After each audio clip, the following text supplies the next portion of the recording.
আসসালামু আলাইকুম প্রিয় আফাজউদ্দিন উচ্চ বিদ্যালয়ের 2026 সালের এসএসসি পরীক্ষার্থী মানবিক বিভাগের শিক্ষার্থী বন্ধুরা, তোমাদের জন্য ভূগোল পরিবেশের একটি সাজেশন নিয়ে আসলাম।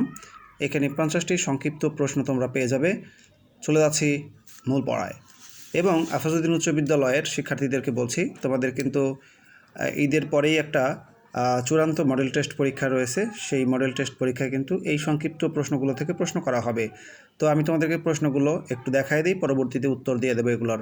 প্রাকৃতিক ভূগোল বলতে কী বোঝায়? এটা হচ্ছে প্রথম অধ্যায় ভূগোল ও পরিবেশ থেকে। তো প্রাকৃতিক ভূগোল বলতে কী বোঝায়? জিওগ্রাফি শব্দের ধারণা দাও। মানুষ ও পরিবেশের মধ্যে নিবিড় সম্পর্ক বিদ্যমান ব্যাখ্যা করো। মানুষের উৎসব অনুষ্ঠান কোন ভূগোলের অন্তর্গত ব্যাখ্যা করো। ভূগোল ও পরিবেশ পাঠের দুটি গুরুত্ব লেখো। এরপরে হচ্ছে দুর্যোগ ব্যবস্থাপনার আলোচ্য বিষয় কী? কৃত্রিম উপগ্রহ বলতে কী বোঝো? পৃথিবী পৃষ্ঠ থেকে আমরা ছিটকে পড়ি না কেন? ছুটন্ত তারা বলতে কী বোঝায়? শুকতারা ও সন্ধ্যা তারা বলতে কী বোঝায়? ধূমকেতু কয়দিন পর পর দেখা যায় ব্যাখ্যা করো। অধিবর্ষ বলতে কী বোঝায়? কর্কটক্রান্তি ও মকরক্রান্তির রেখা বলতে কী বোঝায়? বছরব্যাপী দিন ও রাতের দৈর্ঘ্যের পরিবর্তন হয় কেন?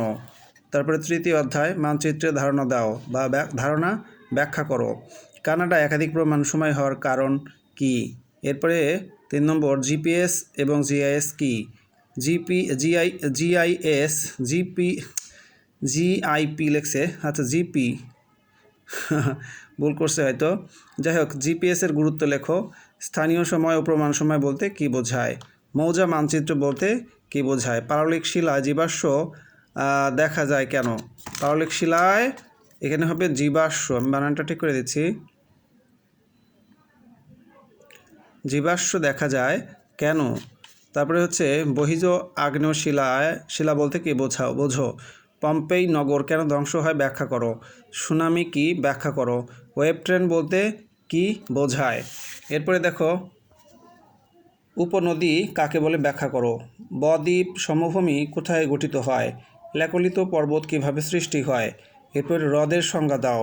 সাগর ও মহাসাগরের মধ্যে পার্থক্য নির্ণয় করো। হিমশৈল কি? জোয়ারের বান বলতে কী বোঝায়? ব্যবসা বাণিজ্যের উপর সমুদ্র স্রোতের প্রভাব ব্যাখ্যা করো। মানব জীবনে জোয়ার ভাটার গুরুত্বগুলো উল্লেখ করো। মহিডাল ব্যাখ্যা করো।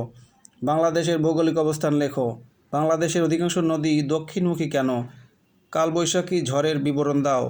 বাংলাদেশের জলবায়ুর উপর কোন বায়ুর প্রভাব সবচেয়ে বেশি ব্যাখ্যা করো। এরপরে বাংলাদেশের বর্ষাকাল ব্যাখ্যা করো। বাংলাদেশের ভূপ্রকৃতি সম্পর্কে সংক্ষেপে বর্ণনা করো। দুর্যোগ ও বিপর্যয় কী? বন্যার কারণ ব্যাখ্যা করো। খরার 4টি প্রভাব উল্লেখ করো। বাংলাদেশের নদী ভাঙন কীভাবে ঘটে? বাংলাদেশে দুর্যোগ ব্যবস্থাপনা বলতে কী বোঝো? দুর্যোগ ব্যবস্থাপনার উদ্দেশ্য কয়টি লেখো। ঘূর্ণিঝড়কে সাময়িক প্রাকৃতিক দুর্যোগ বলা হয় কেন? খরা দুর্যোগ কীভাবে নিয়ন্ত্রণ করা যায়? ভূমিকম্পে লিফটে থাকাকালীন কী করণীয় ব্যাখ্যা করো। তো শিক্ষার্থী বন্ধুরা, এই তো সংক্ষিপ্ত প্রশ্নগুলো তোমরা দেখে ফেললে, যাই হোক বা জেনে গেলে।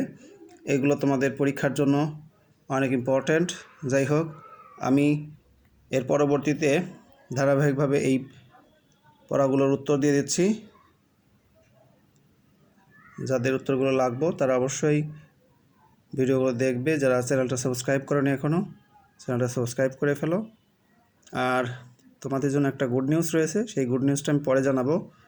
তো সবাই ভালো থাকবে, আমার জন্য দোয়া করবে। আল্লাহ হাফেজ।